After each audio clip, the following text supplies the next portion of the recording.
When we believe that the power of the ritual is in the dangling chili, we fail to see the internal power of Shakti that is manifest inside of ourselves. We externalize the power, and that actually makes us weaker. When you are centered and anchored in the divine force that is animating this body and this mind, you are one with the entire cosmos. And of course, you can command all of the energy of nature to heal, to support you, to, take you where you got to go. Hi, I'm David Wegman. I'm the founder of Kailash Ashram. We are a traditional meditation and yoga retreat center in the Aussie Outback. I'm a sniper turned meditator and yogin, and on this channel, we love to share uplifting, soulful messages to help you reconnect to what's important, your soul. Tonight's sharing is based on our reading of Samarpan of the Himalayas, an autobiography of my guru, Swami Shivkrupanand.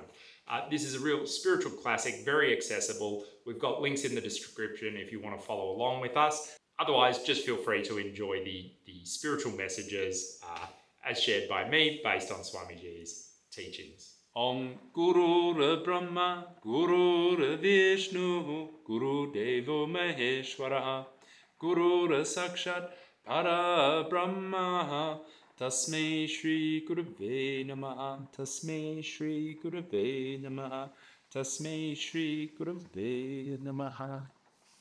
Well, not sure if you can hear the pitter-patter of rain on the roof. It's been wet out here and it's continuing. So please let me know if the microphone gets too crazy and you can't hear me. The rain may pick up. We have a retreat starting tomorrow. So yes, very excited. Next installment of the Soul Retreat. Housekeeping wise, that retreat's pretty much sold out. I think maybe my note to myself, I was expecting that call back, Raya. So if you want to let Lucy's friend know that there is a spot, please, just as it pops in my head. Our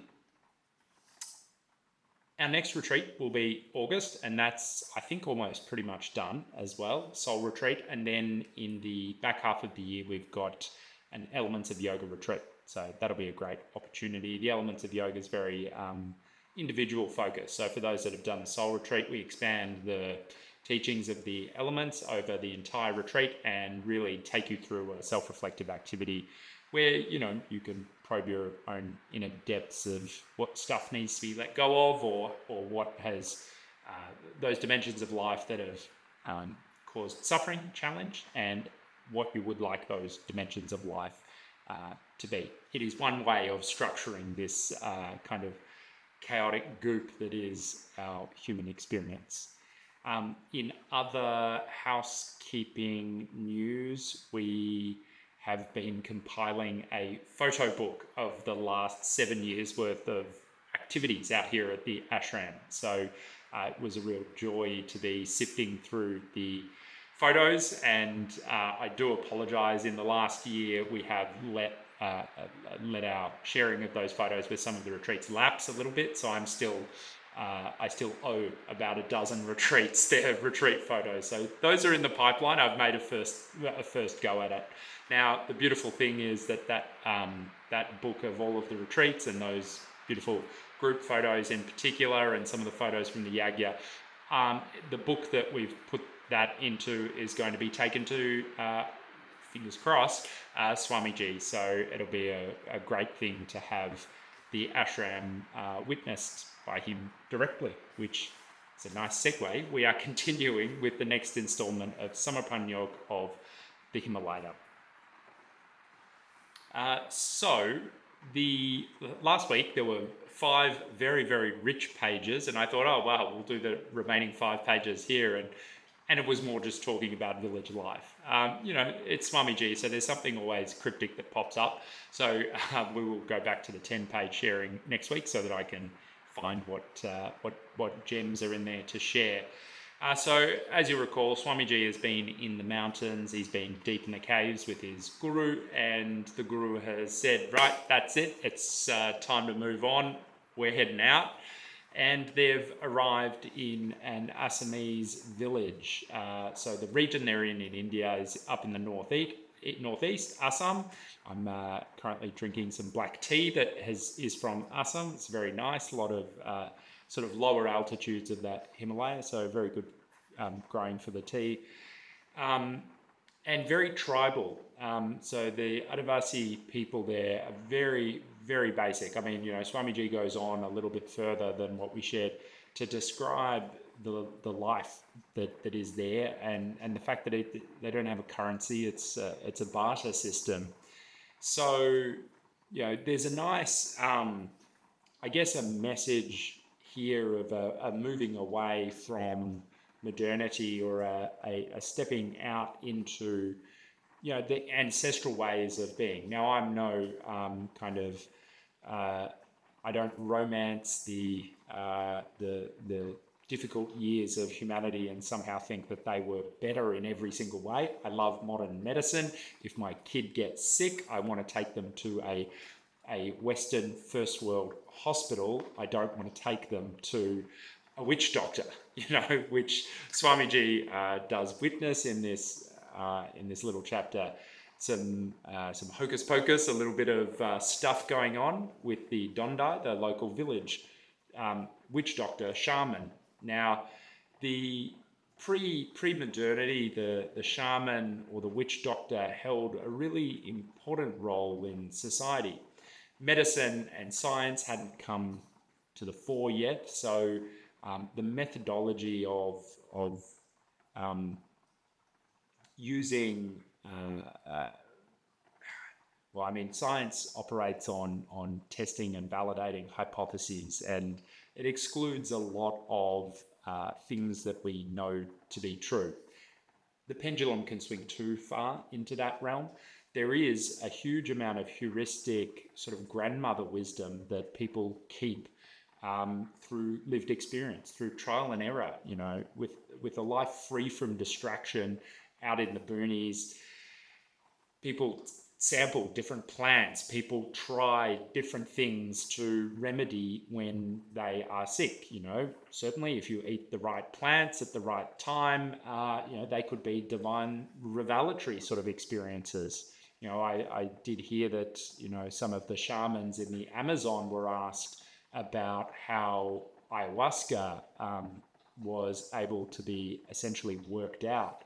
Because ayahuasca is a really interesting, I've not drunk ayahuasca, but ayahuasca is a combination of two plants, the ayahuasca vine and the leaf from the chacruna tree. And so those two plants, out of all of the tens of thousands of different species of plants, need to be mixed and prepared in a special way in order to make the brew psychoactive. And when asked about this, the shamans apparently responded, well, like someone asked, an anthropologist or a Westerner asked, where did that come from? And the shaman said, well, the plants told us. And so, you eat the right plants and maybe you get the message, or maybe there is an intelligence inside of plants that is not as straightforward as the cognitive or the cerebral intelligence that we have, but there is an intelligence. I mean, plants are not a random responsiveness to force. There is a life there. There is DNA. So all this to say, the Swamiji is there witnessing some of these little things go on, and he reflects about how that made him remember his childhood and the sort of little rituals that his grandmother would do, having him sit on the floor and sort of shaking around some chili and some mustard. Now, you can go two ways in this thing. Well, like what are the benefits? What are the maybe less helpful aspects of these sorts of practices? The benefit. Well, how do we derive benefit from one of these sort of rituals? Now, I don't say this in a pejorative, in a negative sense. The placebo effect is a real thing. And it really sucks that we call it the placebo effect and we look at it as though it's some anomalous bad thing. What it is that if you tell somebody that you're giving them something that is going to help them, and the person takes the thing believing that it's going to help them, but it turns out the thing was a sugar pill, 30 to 40% of the people who take the sugar pill still get better somehow, which is bloody amazing. And what it should be called is evidence to support the healing power of belief, or the healing power of the mind. Simply by believing something to be working, we enhance or recruit additional reserves within us that actually assist in many different domains of life.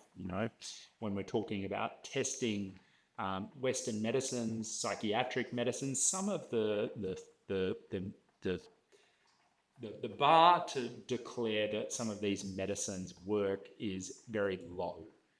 I think it's sometimes 10 or 20% having favorable outcomes. A lot of the things that get written off or signed off rather, especially by big pharma, if they can demonstrate that it doesn't kill you and it's not going to make you sick and it could kind of work for some people, then they get the green light to share it. If the drug knocks everybody out of the park and it does a great job, obviously that's licensed for big pharma to print money. In the context of what does this really tell us about our own personal yogic meditative practice?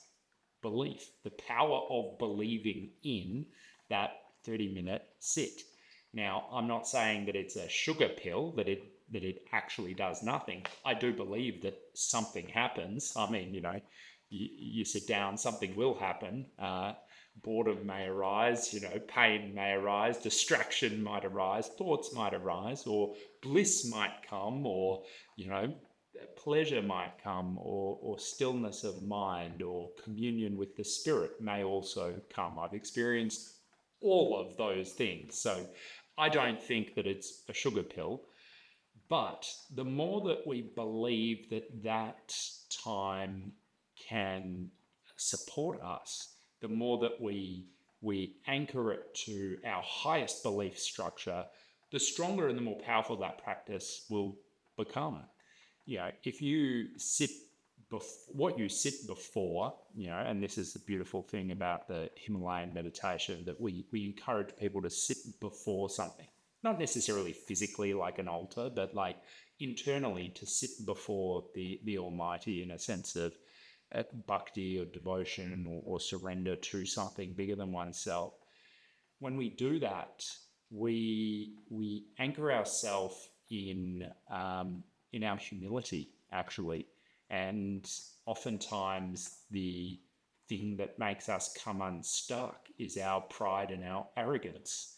So Swamiji is kind of showing that there's, maybe there is some medicinal benefit to chilies and mustard seeds. Maybe there is some medicinal energetic benefit by having the seat on the ground. Maybe there is something that is unlocked by the systematic, ritualized methodology that either the tribal people or his grandmother is using. I can't say for sure if those things work or not. I don't think Swamiji was saying that they work. Maybe they work, maybe they don't. One thing that does work, and I have seen in my own life, is that when my belief is in something, better things happen. And if I find myself struggling with something, even this new endeavor, we've bought a neighboring property and we're starting this dedicated veterans retreats. On the days where I'm like, oh my God, how are we going to pull this off? Or like, it just feels like a mountain, and we're not even going to be able to birth it. I anchor back into that simple inner belief that there is something bigger than me, and it's guiding the shots, and it will work through us, and it will happen. And that little belief, if nothing else, just makes my day a little bit more kind of balanced. But what arises from that balanced place, a surrendered place, better work, clearer decision making, less burning up inside with anxiety or stress. So, dangling the stuff around. What is the what is the downfall, or not the downfall, the negative case of this? Well, here I'm going to lean in on what Swami Vivekananda really kind of spoke about a lot, which was India's over-reliance on superstition. And he couldn't stand ill-informed, superstitious belief. Now, there was no bigger devotee, lover of God, poet, mystic, like he'd had all of those profound experiences, and he was a monk, and I consider him fully enlightened. But he looked towards a lot of the cultural practices in India, and he was around at the turn of the 20th century, 1890s, into the 1900s. So it's 20th century, isn't it? Yeah, into the 1900s. But he really did want to stop people relying upon all of these superstitious beliefs. Why is that? Because when we believe that the power of the ritual is in the dangling chili, we fail to see the internal power of Shakti that is manifest inside of ourselves. We externalize the power, and that actually makes us weaker. When you are centered and anchored in the divine force that is animating this body and this mind, you are one with the entire cosmos. And of course, you can command all of the energy of nature to heal, to support you, to, take you where you've got to go. When we cling to those outside things, and you see it, a lot of people get into the spiritual scene and then they start doing the crystal thing, and I need this, I'm a bit ungrounded, let me go and grab my tiger's eye, and I've got this crystal for this purpose, and suddenly then there's a dozen different crystals before them, and people get paralyzed without having that external crutch. You see it with astro. I had a little astrology phase where I was listening to astrology every day. I'd want to know what the day was. I want to know what the read was for tomorrow. And, some little tidbit of wisdom that Swamiji had shared around that is that, astrology governs the mind and the body. The planets govern the mind and the body. It's in manifest form. Your soul is beyond the planets. So if you are centered in your soul, the influences of your body and mind are diminished. I won't say that they're not there. Of course, they're still there. I'm connected to my soul. Is gravity real? Yeah, gravity is still pretty real for me right now. The influence of this planet, super real. That said, if my attention merges or sits or rests with consciousness, with soul, with something beyond, my capacity to feel supported by the earth arises. My gratitude for the earth is here. It shifts us into a more pleasant attitude and disposition. So Vivekananda worked against the superstitious thing and, try to push people away from it. For people like me who grew up in a very secular household with no ritual and no religion and none of this stuff, I kind of come into it and I'm like, it's all been new for me over the last decade of connecting to ritual and different beliefs and different practices. I've gone down the shamanic thing and kind of scratched that itch, and the traditional practice and the power of something like the yagya that we've shared with many of you, that is elicited not from some magic that happens in the fire, but through the power of belief that we invite people to adopt. Now, we do it at the end of the retreat. If we'd done the yagya at the start of the retreat, it wouldn't be the wow experience that it is for a lot of people. Why? Because at the start of the retreat, the guards, the barriers are up in the mind, and that stops us feeling and receiving the vibration from the different mantra. So Swamiji then he narrates the little story about him and the woman and the king. And so the king in these villages, it's like a village king, the village leader of that village and the surrounds. He sees a woman walking by, and she's carrying a bunch of firewood to a village to go and sell it. And he goes, "Hey, I'll buy you firewood. Here's for 4 cups of rice." And so they do their little exchange. He gives them 4 cups of rice and then remarks that, look, he didn't really need the firewood. He was buying it as a favor to the person to spare her having to go down to the village. And not only that, the woman, after some time comes to the king, goes, "You gave me 5 cups of rice, and the deal is that it's only 4 cups of rice. There's your extra cup of rice."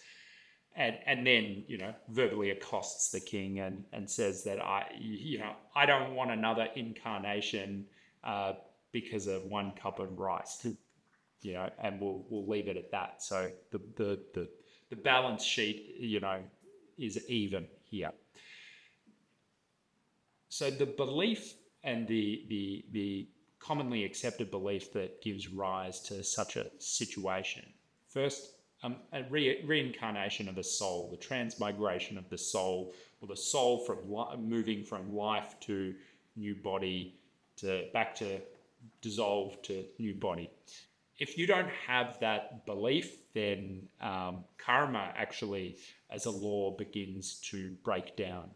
If you do have a belief in an eternally incarnating soul, what that gives us is it gives us a problem, and that problem is, why do we keep coming back? And the answer to the problem of why does the soul keep incarnating over and over and over again is the law of karma. As Vivekananda said, good, good, bad, bad, and none escape the law. Too true, so it said, he who wears the form wears the chain too. So, good, good, you do something good will happen to you. Bad, bad, if you do something negative in the world, something negative will come to you. And none escape the law. The form is the body. He who wears the form wears the chain too. We're bound. We're actually chained. This is his beautiful poem, Song of the Sannyasin. So we're chained to this law of cause and effect. For every action, there is an equal and opposite reaction. Newton's third law of thermodynamics. I think third law. So I'm going to have to Google that afterwards. When we understand, even just suspending whether or not this stuff is capital T true for a moment, when we entertain the idea that our action has consequence and that we are the one who will inherit ultimately the consequence of our action, it changes the nature of our life. Yoga is an art, a craft, a science that is here to help us stop that cycle of continued incarnation and reincarnation. And how we break free from that cycle is by diminishing the amount of karma that we create for ourselves. Now, there's a great way to understand the different types of karma, and we touch on it more in the 4 Yogas retreat when we talk about karma yoga. Karma as a word just means action, but in the sense of what we're talking about here, it's this law of reciprocity where we can't escape from our actions. Now, imagine that there's a big bank vault with just your name on it. We call this our sanchita karma, and that's your kind of karmic repository of all of the positive things and negative things that you have done, requiring resolution, requiring your inheritance, that is stored away in a realm that is not physical. It's a subtle realm. It's not in the body. Now, that is linked to your individuated soul, the Jivatma. When your soul incarnates and takes a body, it takes a small little chunk of this and calls that karma forth into this life. Now, what Swamiji has said, just as a kind of a quip, is that, what you're experiencing in this life, 50% of it was set up from previous lives. So it's not got anything to do with what you've done in this life, 50% of it. So Sanchita karma, your big bank vault, prarabdha karma, the 50% you've called forth, and then we've got 50% more of, well, why is everybody picking on me? Why am I having difficulties with my neighbors? Why am I having no music tonight, by the way? And I worked out, I saw a post on Facebook the other day when someone was complaining about somebody else's music. And then this guy chimed in and he goes, I'm surprised no one's complained about my band practice. And I just had a chuckle to myself. I'm like, I'm not going to complain. It's all good. So the 50% that of the mess that we create for ourselves, or the karma we create for yourself, is created in this life itself. And indeed, you can't even create karma in the past nor in the future. You can't, thinking about cutting somebody off in traffic 5 years ago doesn't change the fact. The only place that you have control over the karma you are either creating or destroying in this life is in the present. You can only do that fully in the present moment. And if you are not mindfully tending to the present moment, there's a good chance that you're inadvertently creating karma for yourself. So we call that kriyamana karma.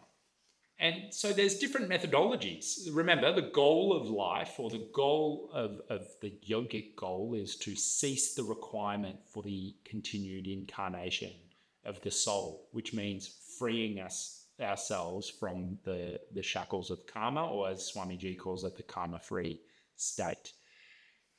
What can we do with at each of these levels? With the bank vault, you surrender it. Otherwise, if you're attached to it, I was a king in a past life, cool. I was a king in a past life, and I had all of these wishes that were unfulfilled, and then you find yourself in this life, and then you're fulfilling the wishes, or you were a sinner, you were a murderer in a past life, and you come to an untimely end in this life. Whatever those little narratives or energies or repositories are, when it comes to that big sort of bank vault, give it all up. Now, very easy to give up being a murderer in a past life. But what if you were a good Samaritan? What if you were a noble, dharmic businessman who, did good in the world and was very charitable, but your ego was attached to it, and you've got a lot of positive stuff coming your way too? Do you want to give up all of the lotto ticket, all of the good shit as well? Sadly, the role or the job on the path of karma yoga is that we surrender the fruit of the action. We surrender positive and negative. And the Sadguru, like the enlightened true guru, so here we are using Swamiji as that, but in your own tradition, it might be Jesus or Buddha or whatever, or another guru. We surrender our past to them, both the good and the bad. And it's a kind of an unburdening of one's mysterious this incarnation goings on. Takes a little bit of courage, somewhat easy to surrender though, because you all you've got to do to do it is just be at a state inside where you're like, one, I don't want to keep incarnating, so you have to come to that realization. And two, you go, well, here's somebody who I believe is a medium or is a very high soul that can help me unburden myself from this experience. So we surrender our prarabdha karma. Our sanchitta karma. Prarabdha karma, that's the 50% that you've called forth in this life. And you're sitting there and you're thinking, wow, we got rid of the 50% we got rid of the bank vault. That's cleared. My load is lightened. Surely I can just give my prarabdha karma to the guru as well. Not so fast. That doesn't actually work. And Swamiji has shared that there is nothing you can do to stop what you have called for coming to you in this life. Guru, no guru, that is your destiny. It is coming to you. The wheel is set in motion. So don't let that get you down. There are methods to ease and support ourselves whilst we're enduring the karma. Says the guy with bruised ribs and a sore ankle. I've been hobbling around for the last week going like, I must have done something. Still trying to work out what it is. Actually, I know I know which energy is at play. Obviously, what we share and use with all of you, I self-reflect and I'm like, yeah, okay, I know there's a certain chakra going on. So, I'm still not fully clear on it, but I'm getting closer. The message is slapping me in the face. But the prarabdha karma, how do we deal with it? Because we can't stop it. The guru can't stop it. That's where collectivity comes in. That's where being around other spiritual people, other good people, busying yourself in good environments with those people who lift you up eases the burden of having to endure all of that. I mean, Swamiji goes so far to say that, you just stay around with collectivity and you won't even know when all of that old karma is kind of finished. It'll just, just kind of goes away. But for me, dealing with, say, the stuff that's gone on with my brain with regards to the impact of my service and how that sort of shook things up a little bit, I'm dutifully on this path. Raya and I started an ashram. No one asked us to start an ashram. We've gone and done this. We weren't spared from the surfacing that arose. Indeed, it can often be a sign, and oftentimes when the soul makes the declaration that this is going to be my final birth, that a bunch of stuff that was already, the wheels were in motion, can then seem to accelerate.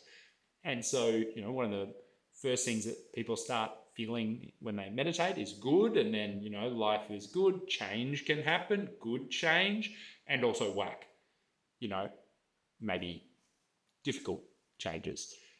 Leaning on the tradition of the Nath Sampradaya to understand, well, what do you do when these changes or these difficulties arise?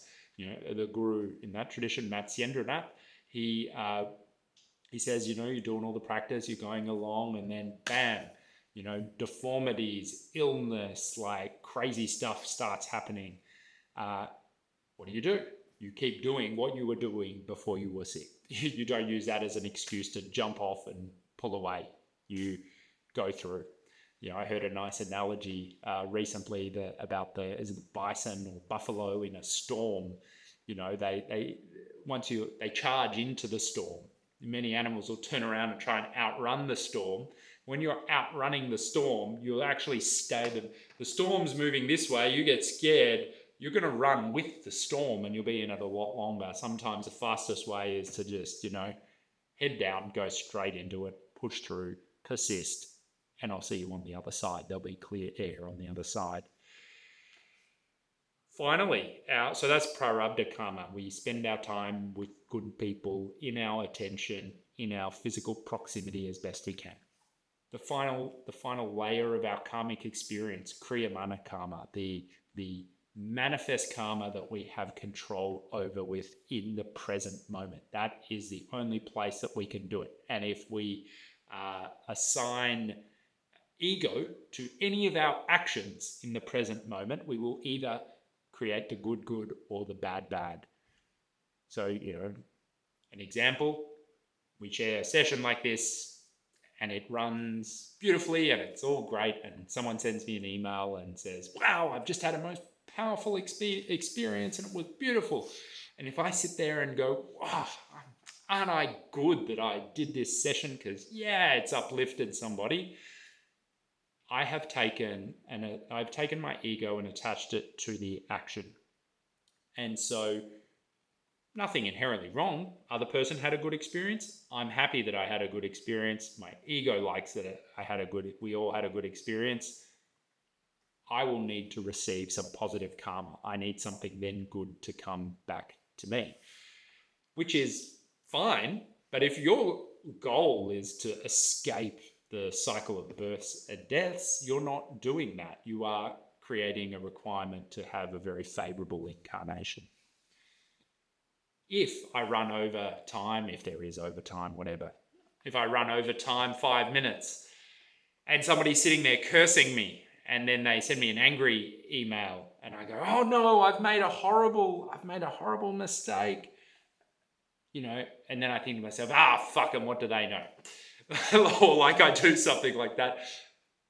That pushing away that negativity, the bad, means that I will then inherit that badness. And that's what most people understand when we colloquially use karma, is that, that's the bad. Two things. We surrender the fruit of the action and we diminish our sense of ego. That's how we turn any of our actions into karma yoga. It doesn't mean necessarily, feeding the poor or running an ashram.